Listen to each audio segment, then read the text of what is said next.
Hello everyone, welcome back to my channel CFC capsule for concept. तो आज के इस वीडियो में हम क्लास 10th का एक नया चैप्टर शुरू करने वाले हैं और चैप्टर का नाम है इलेक्ट्रिसिटी, जो कि चैप्टर 12 है। ओके, तो चलो शुरू करते हैं आज के इस वीडियो में। तो सबसे पहले हम देखेंगे कि कौन कौन से टॉपिक हमको इस चैप्टर में पढ़ने हैं।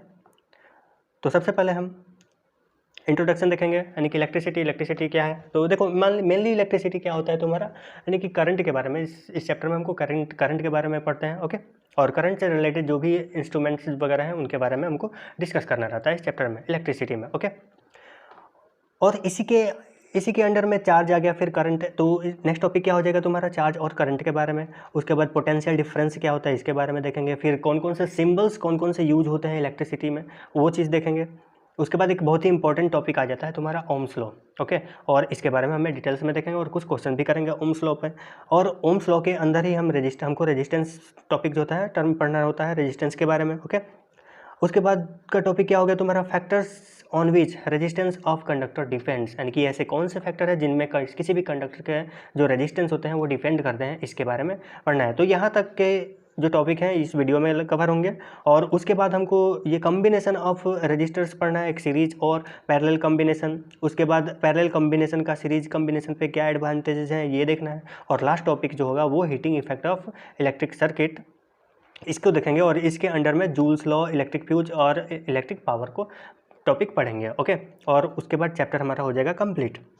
तो चलिए शुरू करते हैं हम सबसे पहले चार्ज के बारे में, कि चार्ज है क्या। तो देखो, किसी भी मैटर में चार्ज जो होता है एक फंडामेंटल पार्टिकल होता है किसी भी मैटर का, किसी भी एटम का। और क्या होता है, एक फंडामेंटल पार्टिकल होता है जिसके वजह से मैटर क्या करता है या पार्टिकल क्या करता है, अट्रैक्ट करता है एक दूसरे को। ओके, और ये इट में भी पॉजिटिव और निगेटिव कुछ भी हो सकता है, यानी कि चार्ज जो होता है वो पॉजिटिव भी हो सकता है और निगेटिव भी हो सकता है। इस प्रकार दो टाइप हो गए चार्ज के, कितने हो गए, टू टाइप्स, एक पॉजिटिव हो गया और दूसरा निगेटिव हो जाएगा। अब देखो, अगर दो चार्जेज सेम यानी कि पॉजिटिव हैं, यानी कि Q1 भी पॉजिटिव है तुम्हारा और Q2 भी पॉजिटिव है, तो दोनों क्या हो जाएंगे, लाइक चार्जेज हो गए और दोनों एक दूसरे को रिपेल करेंगे। ओके, यानी कि एक दूसरे से दूर भागेंगे। जैसे देखो, ये हो गया तुम्हारा, ये Q1 हो गया तुम्हारा पॉजिटिव, और यहाँ पे दूसरा चार्ज क्या हो जाएगा, ये भी पॉजिटिव Q2 Q1, दोनों एक दूसरे को क्या करेंगे, रिपेल करेंगे। ओके, और एक दूसरे से दूर भागेंगे। वही तो ये हो गया लाइक चार्जेज। लाइक चार्जेज क्या कर रहे हैं, एक दूसरे को रिपेल कर रहे हैं, यानी कि दूर भगाने का कोशिश कर रहे हैं एक दूसरे को। या फिर एक निगेटिव हो जाएगा और दूसरा भी निगेटिव, तो दोनों ही एक दूसरे को क्या करेगा, पुश करेगा, यानी कि दूर भगाने की कोशिश करेगा, रिपेल करेगा। ओके, और वही जो सिमिलर चार्जेस, जो सिमिलर लाइक चार्जेस को ही सिमिलर चार्जेस बोलेंगे। अब वही जो डिफरेंट चार्जेस होंगे, अनलाइक चार्जेस होंगे, वो क्या करेंगे, एक दूसरे को अट्रैक्ट करेंगे। जैसे एक पॉजिटिव हो गया और दूसरा निगेटिव होगा, दोनों क्या करेगा, एक दूसरे को अपने तरफ खींचने का काम करेगा, यानी कि अट्रैक्ट करने का काम करेगा दोनों। ओके, तो इस प्रकार जो अनलाइक चार्जेस होते हैं वो क्या कर रहे हैं, अट्रैक्ट कर रहे हैं एक दूसरे को। ओके, तो वही चीज़ यहाँ पे बोल रहा है, like charges repel each other और unlike charges attract each other. Okay, अब चार्ज का एसआई यूनिट क्या हो जाएगा तुम्हारा, चार्ज का एसआई यूनिट कूलम्ब होता है। और 1 कूलम्ब चार्ज बराबर चार्ज प्रेजेंट ऑन अप्रॉक्स। देखो, एक कूलम्ब चार्ज, देखो सबसे पहले उसके पहले हम देखते हैं कि एक इलेक्ट्रॉन पे कितने चार्ज होते हैं। देखो, चार्ज ऑन 1 इलेक्ट्रॉन, देखो इलेक्ट्रॉन पे निगेटिव चार्ज होता है और प्रोटॉन पे पॉजिटिव चार्ज होता है। और तो 1 इलेक्ट्रॉन पे कितने चार्ज हो गए तुम्हारा, minus of 1.6 into 10 power minus 19। तो 1 electron is equal to minus of 1.6 into 10 के पावर माइनस 19 कूलम। ओके, ये हो गया तुम्हारा 1 इलेक्ट्रॉन पे चार्ज। तो 1 कूलम्ब चार्ज जो होंगे वो कितने इलेक्ट्रॉन के चार्ज के बराबर होंगे, तो उसके लिए 6 इंटू 10 पावर 18 इलेक्ट्रॉन पे जो चार्जेस होंगे ना, उनका चार्जेस 1 कूलम्ब चार्ज के बराबर होगा। ओके, तो इसको हमको कैलकुलेट भी करना होगा ना, तो उसके लिए एक फार्मूला यूज करते हैं। देखो, Q is equals to NE। देखो, एक इलेक्ट्रॉन पे चार्ज कितना आ जाएगा तुम्हारा, ये 1.6 इंटू 10 पावर माइनस 19, तो N इलेक्ट्रॉन पे चार्ज कितना हो जाएगा, Q। तो Q इज इक्वल्स टू हो जाएगा NE। ओके, जहाँ N क्या हो जाएगा तुम्हारा, नंबर ऑफ इलेक्ट्रॉन्स। ओके, यहाँ E तो हमको देखो एक ही चीज़ यहाँ पे पता है, E यानी कि इलेक्ट्रॉन पर चार्ज 1.6 इंटू 10 पावर माइनस 19।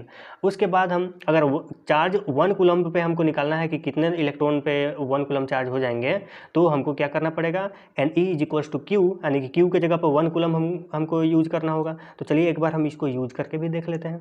तो देखो Q is equals to N E, तो n क्या हो जाएगा Q अपॉन ई, और Q हमको कितना मिला है 1 कूलम। 1 कूलम पे हमको निकालना है कि नंबर ऑफ कितने इलेक्ट्रॉन्स होंगे 1 कूलम चार्ज पे, तो 1 इलेक्ट्रॉन पे कितने चार्ज होंगे तुम्हारे 1.6 इंटू 10 के पावर माइनस 19। अब ये जो 10 के पावर माइनस 19 को अगर हम ऊपर ले जाए ना तो ये क्या हो जाएगा पॉजिटिव हो जाएगा 1 अपॉन 1.6 इंटू 10 पावर 19। ओके चलो अब हम ऊपर नीचे दोनों तरफ हम क्या कर दे रहे हैं 100 से मल्टीप्लाई कर दे रहे हैं। तो देखो एक जीरो से ये एक जीरो कैंसिल हो जाएगा, और एक जीरो नीचे वाला एक जीरो और ऊपर वाला एक जीरो, तो 19 माइनस एक जीरो माइनस कर देंगे तो ये 18 हो जाएगा, 8 हो जाएगा। और देखो फिर क्या आ जाएगा तुम्हारा 100 अपॉन 16 इंटू 10 पावर 18 आ जाएगा। तो देखो 16 6 या 96 होता है ना, तो ये 6 पॉइंट समथिंग आ जाएगा ना। तो इस प्रकार हम इसको लिख सकते हैं is equals to 6 into 10 power approx कितना लिख सकते हैं 6 इंटू 10 पावर 18 इलेक्ट्रॉन्स। ओके के चार्ज जो होंगे वो 1 कूलम चार्ज के बराबर आ जाएंगे। ओके इस तरह से हम निकाल लेंगे। और अगर हमको n देखो n पता होगा ना, जैसे मान लो हमको पता है n बराबर 2 इलेक्ट्रॉन के चार्ज निकालना होगा, तो n बराबर 2 रखेंगे और e का वैल्यू रखेंगे, उसके बाद टोटल चार्ज हम निकाल लेंगे। ओके इस तरह से, तो ये हो गया टोटल चार्ज निकालने का तरीका और फार्मूला। इसके बाद हमें पढ़ना है इलेक्ट्रिक करंट क्या है। तो देखो करंट जनरली होता क्या है इसके बारे में देखते हैं। तो देखो the flow of rate of flow of current charge is called current. अगर जनरली अगर फ्लो ऑफ चार्ज अगर बोला जाए, फ्लो ऑफ चार्ज क्या हो जाएगा, यानी कि कोई चार्ज जो है Q यही फ्लो कर रहा है। ओके तो इसको हम करंट नहीं बोलेंगे। वही अगर रेट लगा दे, जहाँ रेट लगता है ना वहाँ पे क्या होता है टाइम से डिवाइड हो जाता है। ओके तो रेट क्या हो जाएगा, रेट जो होता है ना, रेट ऑफ फ्लो जो होता है ना ऑफ चार्ज, वो क्या हो जाएगा ये करंट हो जाएगा। ओके और करंट को रिप्रेजेंट करते हैं सिंबल I से। ओके तो करंट कितना हो जाएगा चार्ज अपॉन टाइम, और यानी कि I इज इक्वल टू हो जाएगा Q/T, I is equal to Q upon T। Okay ये हो गया तुम्हारा rate of flow of charge, क्या हो जाएगा करंट।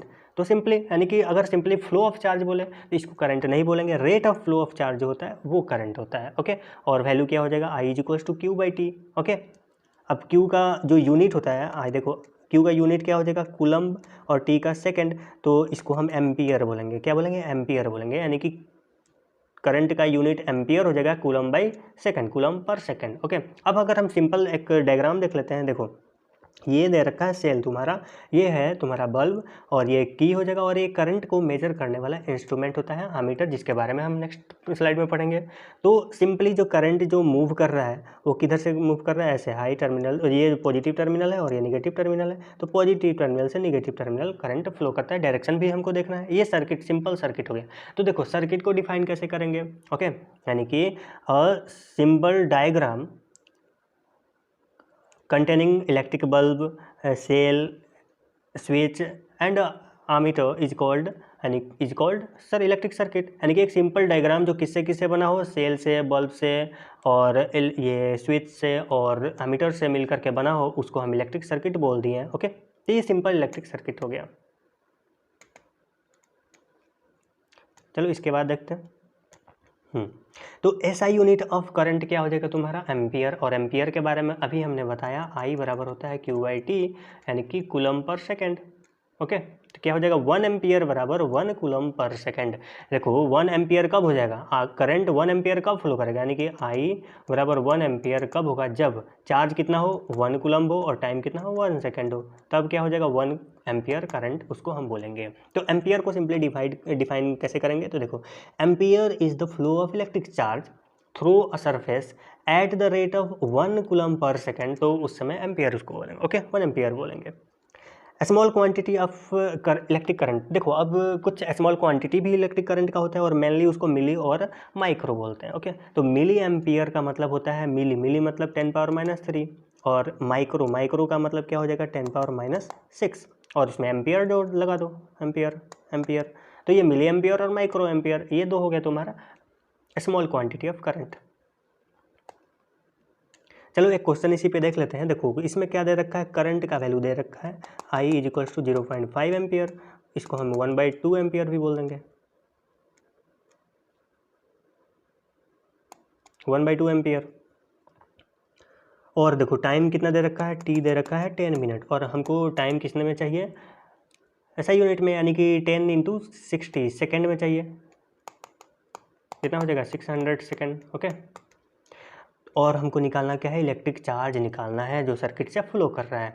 तो चार्ज देखो, करंट कितना हो जाएगा तुम्हारा, Q/T, तो Q हो जाएगा तुम्हारा I × T, और I कितना है 0.5 एम्पियर या फिर 1/2 एम्पियर इंटू 600 सेकेंड, कितना हो जाएगा 300 कूलम्ब, बराबर 300 कूलम्ब चार्ज फ्लो करेगा। ओके, देखो अब देखो, करंट को मेजर करने के लिए एक इंस्ट्रूमेंट यूज होता है जिसको हम एमीटर बोलते हैं, और सिंबल जो होता है इसका कैसे होता है, देखो एमीटर, ऐसे ये प्लस और ये माइनस, ये हो गया तुम्हारा एमीटर। ओके, करंट को मेजर करने का एक डिवाइस है। Ammeter has low resistance and always connected in series. अब देखो किसी भी सर्किट में ये वॉल है,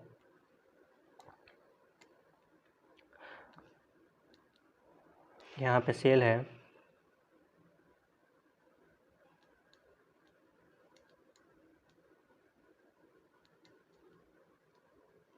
तो यहाँ पे जो होगा ना, यहाँ पे एमीटर यूज होगा किसमें, सीरीज में, हमेशा सीरीज में, एमीटर हमेशा किधर, सीरीज में यूज होगा। इसका ये पॉजिटिव और ये निगेटिव, ये पॉजिटिव टर्मिनल, ये निगेटिव टर्मिनल। ओके, देखो इस पॉजिटिव से ये पॉजिटिव इसका कनेक्ट होना चाहिए, एमीटर का कनेक्ट है ना, पॉजिटिव से, निगेटिव से, तो इस तरह से सर्किट में ये कनेक्ट होता है एमीटर हमेशा सीरीज में। और इसका रेजिस्टेंस क्या होता है, लो होता है। तो लो रेजिस्टेंस होने की वजह से ये कोई असर भी नहीं करेगा, यानी कि रेजिस्टेंस ज़्यादा बढ़ाएगा भी नहीं। ओके, सर्किट का करंट फ्लो करने में कोई बाधा नहीं है, ये करेगा एमीटर, अगर रेजिस्टेंस उसका बहुत ही लो होगा तो। ओके, तो इस प्रकार हो गया, यानी कि एमीटर को डिफाइन करना होगा तो कैसे होगा, यानी कि ammeter is a device which is use to measure current in the circuit and always, यानी कि having low resistance and always connected in series. अब देखो डायरेक्शन, अगर हमको करंट का डायरेक्शन अगर पता करना है तो डायरेक्शन हमेशा देखो पॉजिटिव टर्मिनल से निगेटिव टर्मिनल की तरफ, देखो इधर सर्किट में है पॉजिटिव से निगेटिव जाएगा करंट। ओके, करंट का डायरेक्शन किधर होगा, पॉजिटिव से निगेटिव। ओके, टर्मिनल, सेल के टर्मिनल पॉजिटिव से, सर्किट में सेल का पॉजिटिव हो गया, इधर से निकलेगा करंट और निगेटिव की तरफ जाएगा। ओके, ये सर्किट के अंदर बोल दिया। और वही अगर हमको इलेक्ट्रॉन और प्रोटॉन के डायरेक्शन में हमको अगर करंट का डायरेक्शन डिसाइड करना है तो देखो करंट का डायरेक्शन जो होगा, direction of current is taken opposite to flow of electron. किसी भी इलेक्ट्रॉन, मान लो इलेक्ट्रॉन का फ्लो ए से बी तक है, तो करंट का फ्लो कितना हो जाएगा, किधर को जाएगा, बी से ए की तरफ जाएगा, इसके अपोजिट जाएगा हमेशा। ओके, और वही अगर प्रोटॉन का फ्लो, पॉजिटिव चार्ज जो है इसका फ्लो जो है इधर ए से बी तक है, तो फिर करंट का फ्लो किधर होगा, ए से बी, यानी कि सेम। ओके, तो चलिए एक बार हम सर्किट में देख लेते हैं। जैसे देखो ये सर्किट है,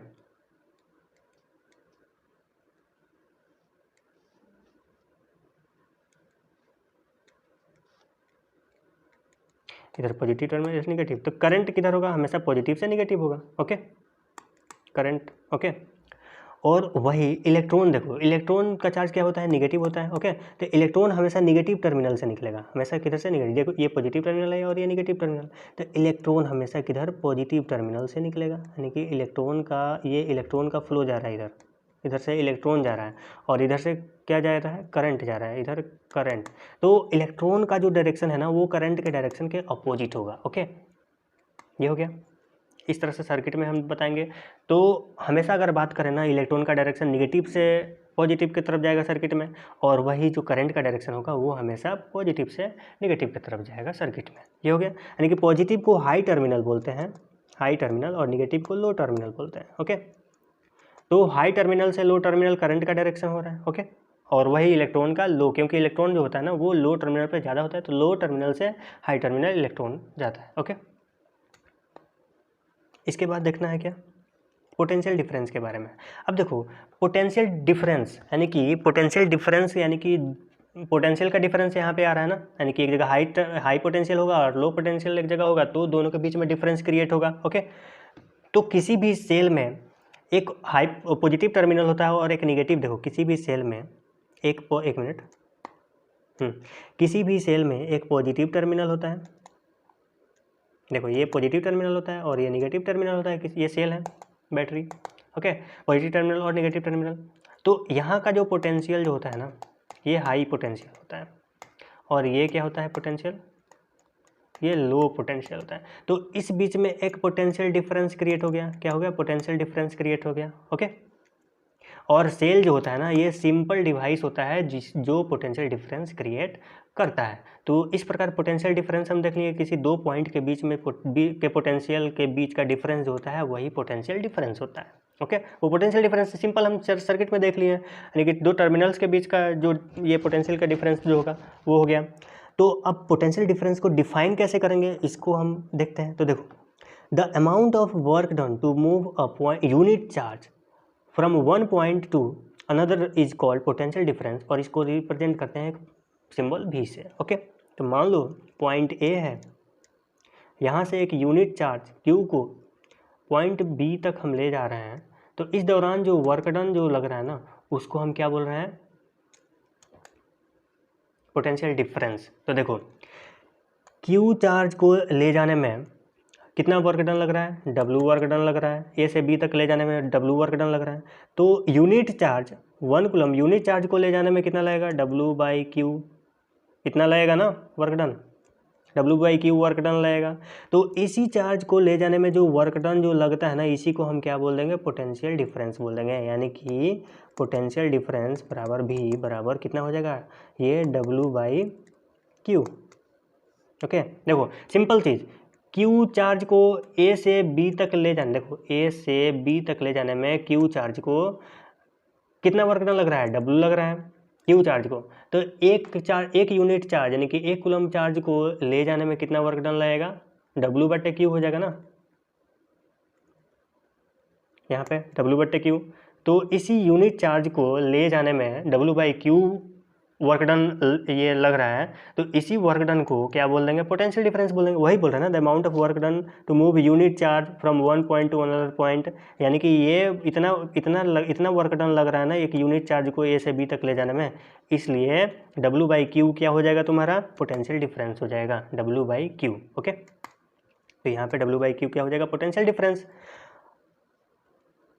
और यूनिट क्या हो जाएगा, देखो वर्क डन का यूनिट जो होता है जूल होता है, और कूलम्ब का यूनिट क्या होता है, क्यू का होता है तुम्हारा, सॉरी चार्ज का क्या होता है, कूलम्ब होता है। तो पोटेंशियल डिफरेंस जो होता है उसका यूनिट क्या हो जाएगा, जूल बाई कूलम्ब हो जाएगा, ओके। और इसका यूनिट वोल्ट होता है, ओके, वोल्ट भी बोलते हैं।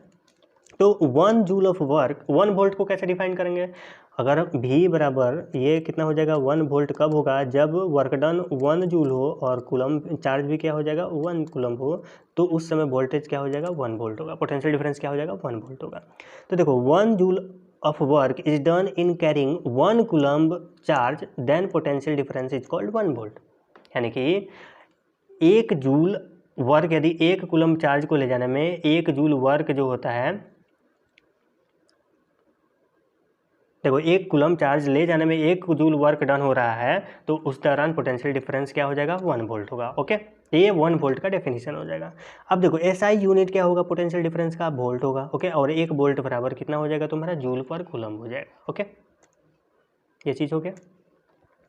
अब देखो, अब वोल्ट देखो, जैसे करंट को मेजर करने के लिए हमारे पास एक ये आमीटर था डिवाइस, ओके, आमीटर था। तो वोल्ट मीटर को मेजर करने के लिए क्या एक डिवाइस होगा ना, तो उस डिवाइस को हम क्या बोलेंगे, ये वोल्ट मीटर बोलेंगे। वोल्टेज को मेजर करने के लिए जो डिवाइस होगा, उस पोटेंशियल डिफरेंस को मेजर करने के लिए जो डिवाइस होगा उसको क्या बोलेंगे, वोल्ट मीटर बोलेंगे, ओके। इसके पास रेजिस्टेंस कैसा हो जाएगा, हाई रेजिस्टेंस होगा और हमेशा पैरेलल में कनेक्टेड होगा, ओके। वोल्ट मीटर का सिंबल देखो, सिंबल हो गया तुम्हारा, बस एक जगह पर भी लगा दो, ये हो गया पॉजिटिव नेगेटिव, और हमेशा ये पैरेलल में कनेक्ट होगा, okay. Cell is the simplest device to maintain potential difference. अब देखो अभी हमने चर्चा किया ना सेल के बारे में, वो सिंपलेस्ट डिवाइस होता है पोटेंशियल डिफरेंस मेंटेन करने के लिए। Current always flow from high potential, देखो higher potential to lower potential. Current हमेशा कहाँ से कहाँ तक फ्लो कर रहा है, हायर पोटेंशियल से लोअर पोटेंशियल की तरफ फ्लो कर रहा है करंट। ये तो अभी हमने सर्किट में देखा। चलो इसके बाद एक क्वेश्चन देख लेते हैं, how much work is done in moving a charge of 2 coulomb across 2 points having potential difference. अब देखो पोटेंशियल डिफरेंस कितना दे रखा है, 12 वोल्ट, चार्ज कितना दे रखा है, 2 कूलम चार्ज दे रखा है, तो वर्क डन क्या हो जाएगा तुम्हारा, देखो V is equals to W/Q हो गया, तो W इज इक्वल्स टू क्या हो जाएगा तुम्हारा V into Q. Work done, हमको वर्क डन निकालना है, तो चार्ज भी कितना दे रखा है, 12 वोल्ट दे रखा है, और चार्ज कितना है, 2 कूलम दे रखा है, यानी कि 26 जूल। आंसर आ गया। अब देखो नेक्स्ट हमको क्या देखना है, सिंबल के बारे में देखना है। Symbols of some commonly used components in electric circuit. किसी भी इलेक्ट्रिक सर्किट में जो कॉमनली यूज्ड कुछ कंपोनेंट्स होते हैं उनके सिंबल क्या क्या होते हैं, ये देखो। सबसे पहले सेल के बारे में देखेंगे, इलेक्ट्रिक सेल। देखो इलेक्ट्रिक सेल ऐसे यूज करते हैं, देखो बड़ा लाइन जो होगा वो पॉजिटिव टर्मिनल हो गया और ये निगेटिव टर्मिनल होता है, ये हो गया सिंबल। और बैटरी, एक से ज़्यादा सेल मिल करके क्या बनाता है, बैटरी। यहाँ पे 3 सेल हैं, देखो 3 सेल हैं यहाँ पे, ओके। तो ये मिल करके क्या बोल गया, बैटरी, और ये कॉम्बिनेशन ऑफ सेल को क्या बोल दिया, बैटरी बोल दिया। ये हो गया तुम्हारा प्लग या की, स्विच, ओके। स्विच या कह दो या फिर प्लग कह दो, ये ओपन है अभी, सर्किट ओपन, ओके। और बीच में डॉट आ गया यानी कि क्लोज है सर्किट, ओके। ये वायर ज्वाइंट कर रहे हैं उस तरह से, देखो एक वायर कहाँ पे ज्वाइंट कर दिए हैं, यहाँ पे। तो इस तरह से ये ज्वाइंट को शो कर रहा है वायर के। वायर क्रश कर रहा है, तो क्रश करना है तो देखो एक ऐसे ऐसे डायरेक्ट नहीं, ये गलत हो जाएगा वायर क्रश कराने का। ये हो गया तरीका तुम्हारा वायर क्रश कराने का। इलेक्ट्रिक बल्ब में देखो सिंपल ऐसे ले लो, ये इलेक्ट्रिक बल्ब हो गया, ओके। उसके बाद रजिस्टर सिंपल ऐसे यूज होता है रजिस्टर, ओके। ये रजिस्टर हो गया। और वेरिएबल रेजिस्टेंस को हम रियोस्टेट भी बोलते हैं, ओके। ये एरो पे डिपेंड करता है, एरो कहाँ पे है उससे, ओके। अगर एरो को इधर बढ़ाते हैं तो क्या हो जाएगा, रेजिस्टेंस बढ़ेगा, और इधर बढ़ाते हैं तो रेजिस्टेंस घटेगा। तो ये रियोस्टेट, वेरिएबल रेजिस्टेंस जो होता है उसको क्या बोलते हैं, रियोस्टेट बोलते हैं। एमीटर के बारे में हमने देख लिया था, वोल्ट मीटर के बारे में देख लिया था, ओके। आगे अब बहुत ही इंपॉर्टेंट टॉपिक क्या आ गया तुम्हारा, ओम्स लॉ, ओके। तो चलिए ओम्स लॉ के बारे में देखते हैं। देखो Ohm's law, potential difference across the 2 points of a metallic conductor is directly proportional to current passing through the circuit provided that temperature remains constant। देखो ओम्स लॉ मेनली यहाँ पे क्या क्या, टेम्परेचर जो होता है ना, टेम्परेचर, ये इसको कांस्टेंट रखते हैं ओम्स लॉ पे, ओके। उसमें और रेजिस्टेंस क्या हो जाएगा, रेजिस्टेंस भी यहाँ पे कांस्टेंट रहेगा, ओके। ये चीज़ हम आगे देखेंगे। तो देखो मैथमेटिकल एक्सप्रेस, ये कहने का मतलब, ओम्स लॉ कहने का मतलब, किसी भी सर्किट में जो पोटेंशियल डिफरेंस, दो पॉइंट के बीच का जो पोटेंशियल डिफरेंस जो होता है ना, वो क्या होता है, करंट, इलेक्ट्रिक करंट जो उससे पास हो रहा है उसके डायरेक्टली प्रोपोर्शनल होता है, ओके। डायरेक्टली प्रोपोर्शनल होता है करंट का, यानी पोटेंशियल डिफरेंस जो हो रहा है ना किसी भी मेटालिक कंडक्टर के 2 points across the 2 points of a metallic conductor, ये डायरेक्टली प्रोपोर्शनल किसके होता है, उसके थ्रू जो करंट पास करता है उसके, ओके, एट कॉन्स्टेंट टेम्परेचर। ये हो गया। अब देखो ये जो प्रोपोर्शनलिटी का चिन्ह, ये क्या है, प्रोपोर्शनलिटी का चिन्ह, ये अगर हटेगा तो क्या उसके जगह पर रेजिस्टेंस आ जाएगा, यानी कि V इज इक्वल टू क्या आ जाएगा तुम्हारा, IR, ओके। तो यहाँ पे R क्या हो जाएगा, रेजिस्टेंस, क्योंकि देखो जो ये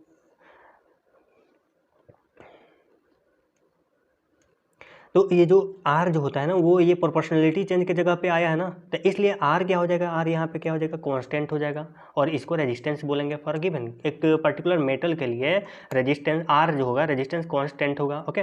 V is equals to IR, और ये बहुत ही इंपॉर्टेंट फॉर्मूला है, V is equals to IR। और इसी से हमको अगर करंट निकालना होगा तो हम क्या करेंगे, V अपॉन R करंट हो जाएगा, okay. Resistance V upon I, और ये वैल्यू क्या हो जाएगा तुम्हारा, ये कांस्टेंट रहेगा। Resistance R is equal to V upon I क्या हो जाएगा, कांस्टेंट रहेगा, ओके। और इसी बेसिस पे, और इसको क्या बोल देते हैं हम, इसको बराबर स्लोप बोल देते हैं ग्राफ का, ओके। और इसी से हम ग्राफ फॉर्म करते हैं पोटेंशियल और करंट के बीच में, ओके। उसको भी देखते हैं। देखो VI ग्राफ, और VI ग्राफ का स्लोप क्या होता है, स्लोप जो होता है तुम्हारा V/I, इसको स्लोप बोलेंगे, और स्लोप को क्या बोलेंगे, रेजिस्टेंस, ओके। देखो तो y एक्सिस, इधर y एक्सिस हो गया और ये x एक्सिस हो जाएगा, ओके। तो y एक्सिस पे पोटेंशियल डिफरेंस है और x एक्सिस पे करंट है, ओके। तो पोटेंशियल डिफरेंस y एक्सिस पे, और स्लोप क्या होता है, स्लोप जनरली y/x होता है, ओके। स्लोप, और y पे क्या है तुम्हारा v, और ये x पे क्या है i, तो v/i क्या हो जाएगा, स्लोप। और स्लोप यहाँ पे क्या है तुम्हारा, स्लोप यहाँ पे रेजिस्टेंस है। तो यही बोल रहा है कि VI graph for nichrome wire, एक मेटल के लिए, नाइक्रोम वायर मेटल है, इसके लिए पर्टिकुलर मेटल के लिए, एक मेटल के लिए दे रखा है, और इसमें ग्राफ जो V और I में जो ग्राफ आएगा वो कांस्टेंट आएगा, ओके, यानी कि स्ट्रेट लाइन आएगा, ओके, और जिसका स्लोप हमेशा सेम रहेगा, स्लोप रेजिस्टेंस कांस्टेंट रहेगा जिसका, यानी कि जैसे जैसे करंट बढ़ेगा ना वैसे वैसे पोटेंशियल भी बढ़ेगा। यानी कि line plot shows that as the current through a wire increases, देखो जैसे जैसे इधर करंट इंक्रीज करेगा वैसे वैसे इधर पोटेंशियल इंक्रीज करेगा, ओके, यानी कि as current through the wire increases the potential difference across the wire increases linearly, और इसी स्टेटमेंट को क्या बोल दिया तुम्हारा, ओम्स लॉ बोल दिया, ओके। तो ये हो गया तुम्हारा ओम्स लॉ के बारे में, ग्राफ भी देख लिए। अब इसमें टर्म आया तुम्हारा क्या, रेजिस्टेंस के बारे में टर्म आया।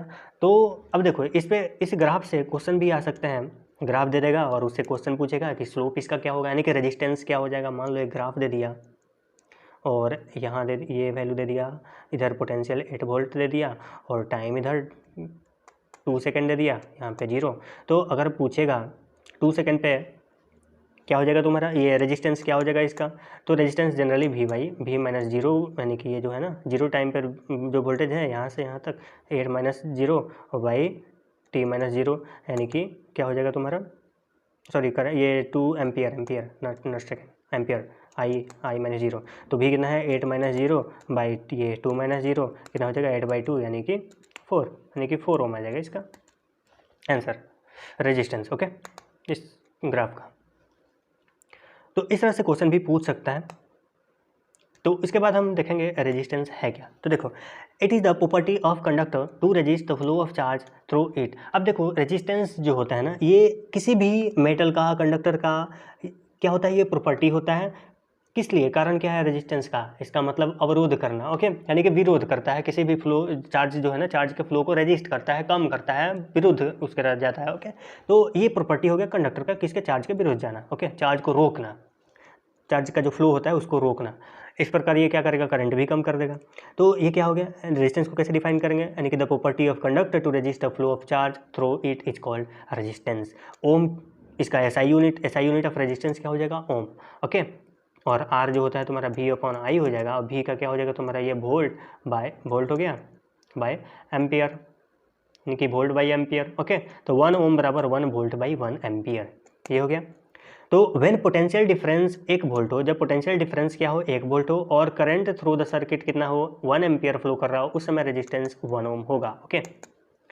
अब देखो नेक्स्ट टॉपिक क्या हो गया, रियोस्टेट के बारे में हो गया। अब रियोस्टेट किसको, यानी कि वेरिएबल रेजिस्टेंस, वेरिएबल रेजिस्टेंस को क्या बोल दिया, रियोस्टेट बोल दिया, यानी कि variable resistance that is rheostat, ये is a component use to regulate, यानी किसको, regulate current without changing the source of voltage. अब देखो वोल्टेज के सोर्स को बिना चेंज किए हमको करंट को रेगुलेट करना है, उसके लिए हम वेरिएबल रेजिस्टेंस यूज कर रहे हैं। जैसे देख लो, अगर हमको किसी सर्किट में, जैसे देखते हैं ये एक सर्किट है,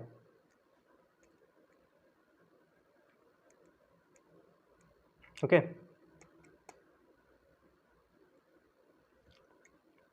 यहाँ पे बल्ब आ गया, बल्ब आने के बाद यहाँ पे एक क्या आ गया, रेजिस्टेंस आ गया, और देखो ये हो गया तुम्हारा, देखो तो इस जो वायर है इसको हम अगर इधर बढ़ाएंगे तो रेजिस्टेंस क्या हो जाएगा, इंक्रीज करेगा रेजिस्टेंस। अगर ऐसे बढ़ाएं तो, राइट साइड बढ़ाएं तो क्या हो जाएगा, रेजिस्टेंस बढ़ेगा, और रेजिस्टेंस बढ़ेगा तो देखो भी रेजिस्टेंस बढ़ेगा। देखो ये भी यहाँ पे भी सेम रख रहे हैं, तो चूँकि V is to I R होता है, और भी क्या हो जाएगा तुम्हारा, कांस्टेंट है, तो I R is to constant, I proportional 1/r, यानी कि R बढ़ेगा तो I क्या हो जाएगा, घटेगा, ओके। करंट घटेगा, रेजिस्टेंस बढ़ेगा तो करंट घटेगा, इनडायरेक्टली प्रोपोर्शनल आ गया ना करंट।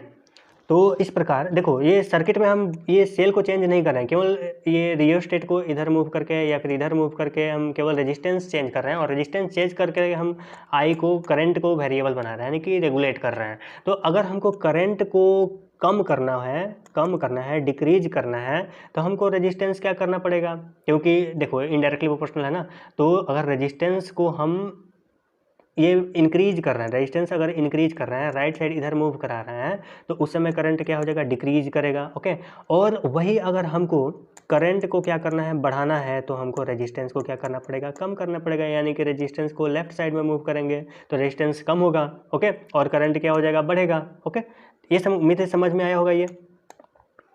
तो ये हो गया रेजिस्टेंस के बाद रियोस्टेट और रेजिस्टेंस। यानी कि रियोस्टेट का यूज़ क्या हो गया तुम्हारा, सर्किट में बिना देखो सोर्स जो होता है ना, ये वोल्टेज का सोर्स जो होता है सेल, बिना सेल को बिना चेंज किए हुए करंट को कैसे रेगुलेट करना है, करंट को रेगुलेट करना है तो हमको रियोस्टेट यूज़ करना पड़ेगा, वेरिएबल रेजिस्टेंस। ओके,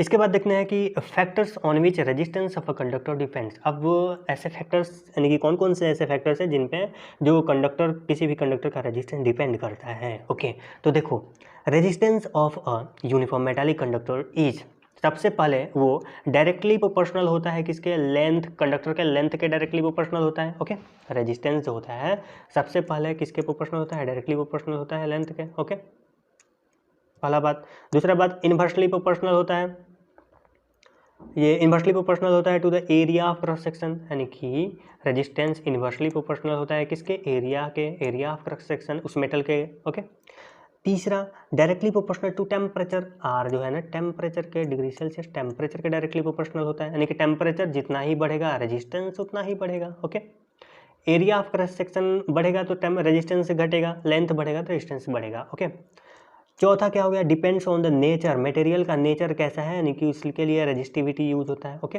तो नेचर ऑफ मटेरियल कैसा है उस पर भी डिपेंड करता है रेजिस्टेंस। तो इस प्रकार हम अब, चूंकि अब हमको बात करना है, चूंकि टेम्परेचर को हम क्या कर रहे हैं यहाँ पे कांस्टेंट कर ले रहे हैं टेम्परेचर को, तो दो ही फैक्टर पे डिपेंड करेगा ना, रेजिस्टेंस लेंथ पे, एरिया पे और मटेरियल पे। ओके, मटेरियल भी सेम कर ले रहे हैं, material same, degree Celsius temperature same. तो उसके बाद ये किस फैक्टर पे डिपेंड करेगा, डायरेक्टली प्रोपोर्शनल टू एल और इन्वर्सली प्रोपोर्शनल टू एरिया, और दोनों को अगर कंबाइन करेंगे तो आर प्रोपोर्शनल हो जाएगा एल अपॉन ए, इसके प्रोपोर्शनल होगा। जब ये साइन ऑफ प्रोपोर्शनलिटी हटेगा तो इसकी जगह पर रो आता है, रेजिस्टिविटी जिसको बोलते हैं, तो आर बराबर हो जाएगा रो एल अपॉन ए। ओके, ये हो गया। ये कब, मटेरियल सेम है और टेम्परेचर भी सेम, टेम्परेचर भी कांस्टेंट है, सेम है, और मटेरियल भी सेम रखे हैं, तो उस समय रेजिस्टेंस किस पे डिपेंड करता है, लेंथ और मटेरियल जो मेटल है उसके लेंथ और एरिया पे, क्रॉस सेक्शन के एरिया पे डिपेंड कर रहा है। ओके, लेंथ के डायरेक्टली प्रोपोर्शनल और एरिया के इनवर्सली प्रोपोर्शनल, यानी आर बराबर रो एल बाई ए। रो क्या है, रेजिस्टिविटी। ओके, अगर एक मेटल दे रखा है ना तो उसका सेम रहेगा, कितना भी लेंथ एरिया बढ़ा लो उसका रेजिस्टिविटी सेम रहेगा, लेकिन रेजिस्टेंस चेंज करेगा एल और एस पे के बेसिस पे। चलो इस पे एक क्वेश्चन करते हैं। देखो, a wire of given material having length L and area of cross section A has resistance. देखो R1 दे रखा है 4 ओम, और L1 है तुम्हारा L, L2 है तुम्हारा L2 दे रखा है L/2, और A1 है तुम्हारा A, और A2 दे रखा है तुम्हारा 2A। तो हमको R2 निकालना है। तो चूंकि R प्रोपोर्शनल है तुम्हारा L/A से, क्योंकि यहाँ पे मेटल सेम है तो रो जो होगा ये सेम होगा, रेजिस्टिविटी सेम होगा। ओके, मेटल सेम है तो रेजिस्टिविटी सेम होगा, तो L/A के प्रोपोर्शनल हो जाएगा। तो R1 upon R2 is equals to L1 by L two into A2 by A1। Okay, तो कितना हो जाएगा, L1 कितना है L2 कितना है L/2, A2 कितना है 2A, A1 कितना है A से A कैंसिल हो गया, L से L कैंसिल होगा, और ये 1/2 हो जाएगा, 2 ऊपर जाएगा, यानी कि R1/R2 बराबर, ये 2 ऊपर गया तो 2 इंटू 2 कितना आ जाएगा, 4 आ गया, ये हो गया। तो R2 कितना हो जाएगा, R2 जो हो जाएगा R1/4 बराबर कितना हो जाएगा, R1 कितना है 4/4 यानी कि 1। ओके, तो R2 कितना आ जाएगा, R2 आ गया तुम्हारा 1 ओम। ओके, R2 कितना आ गया 1 ओम। इस तरह से सॉल्व कर लेंगे।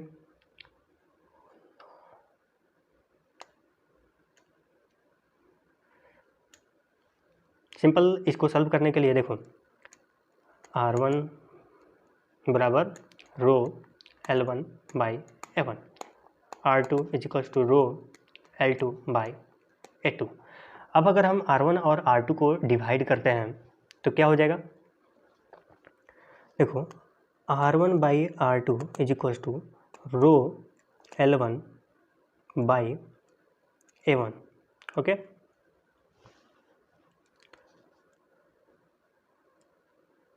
डिवाइड, चलो ऐसे सिंपल यूज करते हैं, ये वाला मेथड यूज करते हैं, divided by rho L2 by A2। इसको मल्टीप्लाई में चेंज करेंगे तो ये क्या हो जाएगा, रो L1 by A1 into A2 by rho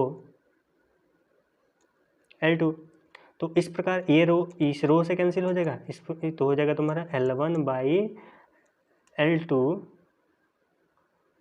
into A2 by A1। Simple आ गया ना, वैसे ही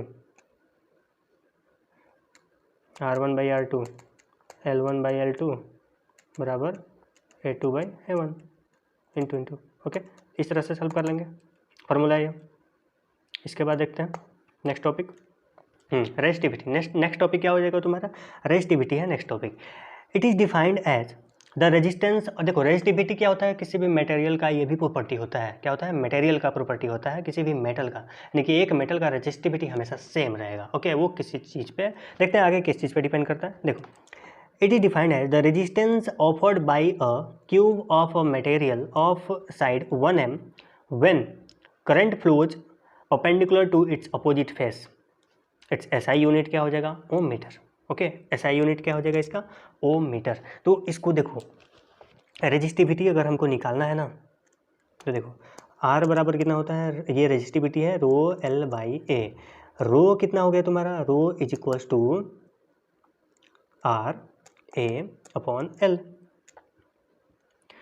तो अब देखो ये रो जो है वो रेजिस्टेंस के बराबर कब होगा, जब एरिया भी कितना हो जाएगा तुम्हारा 1 मीटर स्क्वायर और लेंथ भी 1 मीटर।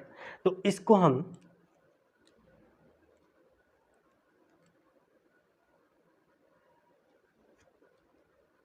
तो सबसे पहले देखो, सबसे पहले हम डेफिनेशन वाला जो क्यूब बोला, क्यूब बोला, देखो मान लो ये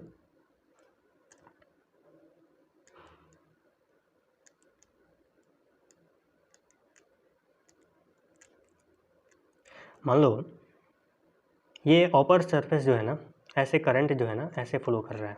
ओके, तो एरिया हम अपर सरफेस वाला जो एरिया होगा वो वाला क्रॉस सेक्शन, क्योंकि जिस क्रॉस सेक्शन के परपेंडिकुलर जाता है वो वाला एरिया लेंगे, ये वाला एरिया लेंगे। ओके, और ये वाला एरिया क्यूब का जो साइड होता है वो 1 होगा तुम्हारा। और लेंथ क्या, कौन सा लेंगे, लेंथ ये वाला लेंगे, लेंथ। ओके, ये वाला साइड। ओके, क्योंकि इतना लेंथ फ्लो कर रहा है ना, इतना लेंथ फ्लो कर रहा है करंट, और कौन से एरिया से ये अपर वाला सरफेस एरिया से फ्लो कर रहा है। तो लेंथ, ये दोनों लेंथ, एरिया जो होगा ये अपर सरफेस वाला एरिया हो जाएगा, और लेंथ कौन सा हो जाएगा, ये हाइट वाला लेंथ हो जाएगा। ओके, तो अगर एरिया भी तुम्हारा 1, देखो एरिया अपर सरफेस, देखो ये क्यूब अगर साइड इसका कितना हो 1m का हो, तो एरिया भी इसका कितना हो जाएगा 1 मीटर स्क्वायर हो जाएगा। ओके, और लेंथ भी कितना हो जाएगा तुम्हारा 1 मीटर हो जाएगा, ऐसे हो जाएगा ना। और जब एरिया 1 मीटर स्क्वायर और लेंथ 1 मीटर आ गया इस क्यूब का, तो उस समय ये जो रो जो हो जाएगा, रेजिस्टिविटी जो होगा वो रेजिस्टेंस के बराबर हो जाएगा। तो अब ये समझो डेफिनेशन को, हमने इस क्यूब ले करके, फोटो इसका ले करके हमने क्यों समझाया। करंट, मान लो कोई भी चीज़ करंट फ्लो कर रहा है अगर इधर से है, तो ऐसे देखो, ऐसे अगर करंट फ्लो कर रहा है तो हम एरिया कौन सा लेंगे, एरिया ये वाला चीज़, ये वाला लेंगे ना एरिया, ये क्रॉस सेक्शन वाला एरिया लेंगे ना, वायर का जो एरिया फ्लो करता है तो यही वाला लेते हैं ना एरिया। ओके, तो जिस क्रॉस सेक्शन, जिस एरिया के परपेंडिकुलर होता है ना करंट फ्लो करता है, वो वाला एरिया लेते हैं। और लेंथ कौन होगा, टोटल लेंथ लेंगे L। ओके, वैसा ही क्यूब में देखो ऊपर जो सरफेस है ना ये वाला, ये सरफेस एरिया हम लेंगे इसमें। ओके, एरिया के जगह पे, और लेंथ कौन सा लेंगे, ये लेंथ, जिस लेंथ से वो होकर के गुजरा है करंट, वो वाला लेंथ लेंगे उस। तो देखो कोई क्यूब अगर है उसका साइड कितना है 1 मीटर है, सारे साइड तो 1 ही मीटर होगा ना, सेम ही होगा। तो एरिया 1 मीटर स्क्वायर और लेंथ 1 मीटर हो जाएगा। तो क्या हो जाएगा, एरिया और लेंथ दोनों कैंसिल हो जाएगा, 1 कैंसिल हो जाएगा, तो रो R के बराबर हो जाएगा, यानी कि रेजिस्टिविटी रेजिस्टेंस के बराबर हो जाएगा। तो वही डेफिनेशन में बोल रहा है यहाँ पे कि if it is defined as the resistance offered by a cube, cube कौन सा अभी हमने फिगर बनाया ना, वही वाला क्यूब, ओके, ये क्यूब के द्वारा रेजिस्टेंस ऑफर हो रहा है मटेरियल ऑफ साइड 1 मीटर, जिसका साइड कितना है 1 मीटर है। When current flows perpendicular to its opposite face के, इसके अपोजिट फेस के परपेंडिकुलर करंट जा रहा हो उस समय जो रेजिस्टेंस ऑफर होता है क्यूब के द्वारा, उसी को हम रेजिस्टिविटी बोलते हैं। क्योंकि रेजिस्टिविटी और रेजिस्टेंस बराबर हो जा रहा है तो रेजिस्टेंस को ही रेजिस्टिविटी बोल दिया। यूनिट डिफरेंट होगा, ओके, मैग्नीट्यूड सेम होगा। तो रेजिस्टिविटी डज नॉट चेंज, देखो इसका यूनिट ओम मीटर हो गया तुम्हारा।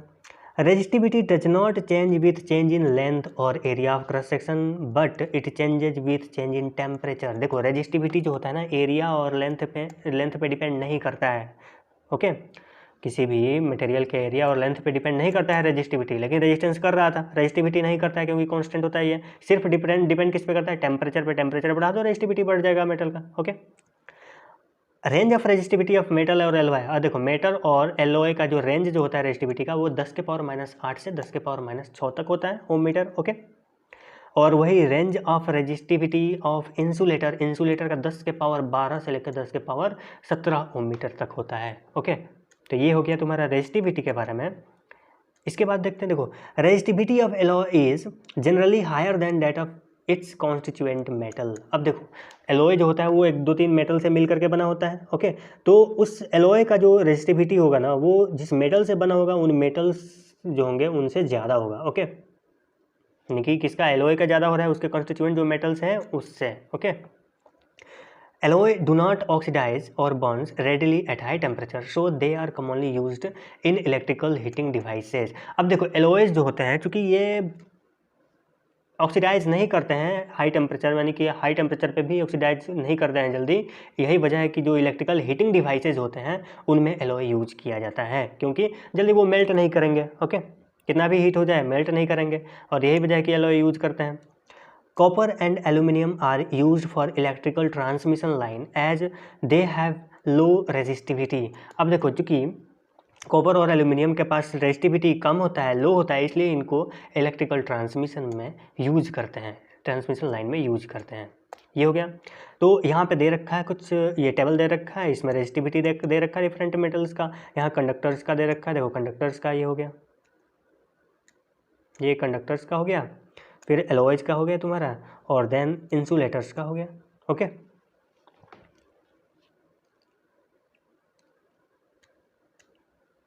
इसके बाद एक क्वेश्चन देखते हैं, फिर देखो क्वेश्चन,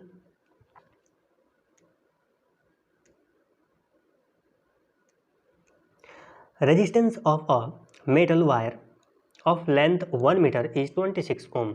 देखो रेजिस्टेंस कितना दे रखा है, 26 ओम दे रखा है। लेंथ कितना दे रखा है, 1 मीटर दे रखा है। टेम्परेचर, तो टेम्परेचर का यहाँ पे यूज नहीं है क्योंकि सेम टेम्परेचर पे ही पूछा है, टेम्परेचर भी दे रखा है, इसको हटा दो, 20 डिग्री सेल्सियस कोई यूज नहीं है इसका।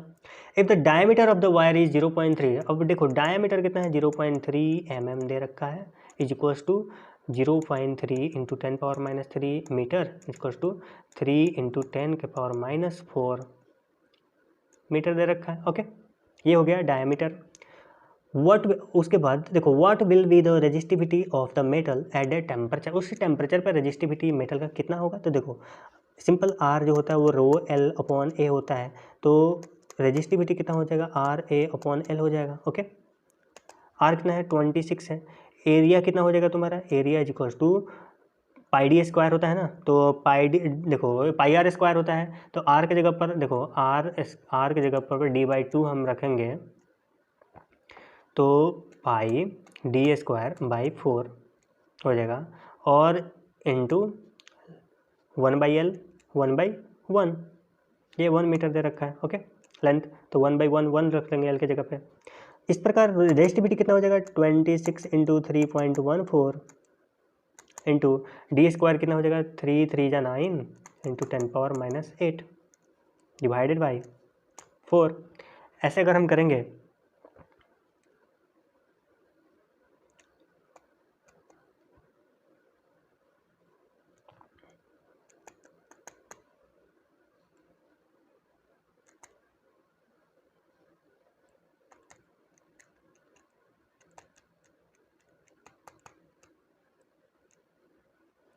तो ये लगभग कितना आएगा तुम्हारा,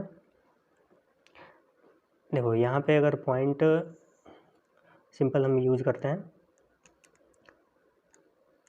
1.17 करेंगे तो 00 आ गया ना तुम्हारा, 100 इंटू 1.57 इंटू 10 के पावर क्या हो जाएगा फिर। देखो इसमें देखो यहाँ से 2 जीरो 100 ले लिए, पॉइंट यहाँ पे बीच में डाल करके 1.17 करके 100 ले लिए, और 100 -8 में 2 जीरो मतलब 2 ऐड करेंगे तो कितना हो जाएगा, -6 हो जाएगा, तो 10 पावर -6 हो जाएगा। तो ये लगभग कितना आ जाएगा तुम्हारा 1.8 इंटू 10 पावर -6 के ऑर्डर में आएगा। ओके, और ये ये तो हो गया तुम्हारा रेजिस्टिविटी ओमीटर, और ये रेजिस्टिविटी 1.8 इंटू 10 पावर 6 जो है वो बोल रहा है कि टेबल 12.2 से में से देख करके बताओ कि किसका रेजिस्टिविटी है ये 1.8 इंटू 10 पावर -6 इतना आया है। तो देखो इसमें हमने कितना मिला है रेजिस्टिविटी, 1.8 इंटू 10 पावर -6 है। तो देखो यहाँ पे देखो 1.84 इंटू 10 पावर -6 किसका है, मैंगनीज का हो गया। ओके, तो आंसर में क्या आ जाएगा इसका, आंसर में आ जाएगा मैंगनीज। ओके, इसका आंसर हो जाएगा, ये हो गया। चलो आज के वीडियो में हम यहीं तक पढ़ेंगे, मिलते हैं नेक्स्ट वीडियो में, तब तक के लिए पढ़ते रहिए। धन्यवाद, जय हिंद।